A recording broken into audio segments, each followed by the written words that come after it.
You finally get the thing you've been chasing. The job. The relationship. The phone.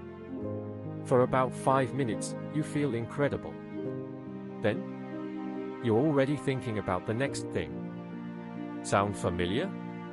You're not broken. You're human. And a German philosopher figured out why this happens 200 years ago. Arthur Schopenhauer said life swings like a pendulum between pain and boredom. You suffer when you want something. You're bored when you get it. And then you want something else. That's it. That's the whole game. Let me explain. Schopenhauer wrote The World as Will and Representation in 1818. His argument is brutal but simple. Behind everything in the universe, gravity, plants, animals, is a force he called the will. Not willpower. A blind, directionless drive. It doesn't care about your happiness. It just wants. And it never stops wanting. When you desire something, you suffer. That's the pain of lacking it. When you get it, you feel relief, but only for a moment. The will immediately moves on to the next target. And if there's no next target, you feel empty. Bored. That's the void. Schopenhauer used Greek myths to illustrate this. Tantalus, reaching for fruit that always recedes. Sisyphus, rolling a boulder uphill only for it to roll back down. The Danaids, filling a leaking vessel forever. We think happiness is the goal. Schopenhauer says happiness doesn't exist as a permanent state.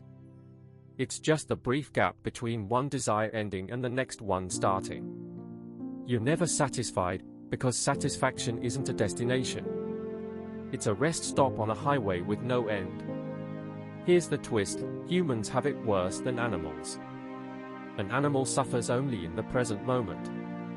We suffer in 3 tenses: we remember past pain, we anticipate future pain, and we experience present pain. The will amplified our suffering by giving us imagination. Modern psychology proved Schopenhauer right. They call it the hedonic treadmill. You adapt to every improvement. The new salary feels normal within months. The new house stops exciting you. The new relationship settles into routine. You don't get happier by getting more. You just raise the baseline. Schopenhauer's solution wasn't to give up. It was to see the mechanism clearly. Once you understand that the will is driving you, that the next desire will feel just as urgent as the last one, and just as empty when fulfilled, you can stop taking it so seriously. He proposed 3 escapes. First, aesthetic contemplation. When you're lost in music, in art, in a beautiful landscape, the will goes quiet. For a moment, you're not wanting anything. You're just seeing. Second, compassion. When you recognize that everyone else is trapped on the same pendulum, suffering, achieving, bored, suffering again, you stop seeing them as obstacles to your desires. You see them as fellow prisoners. Third, acceptance. Not resignation. Clarity. Understanding that the game of wanting is rigged, not by life, but by the nature of desire itself. So next time you get what you want and feel nothing, don't panic. That's not failure. That's the pendulum swinging. Schopenhauer's gift wasn't pessimism. It was honesty. He showed us the machine, the endless loop of wanting, getting, and wanting again.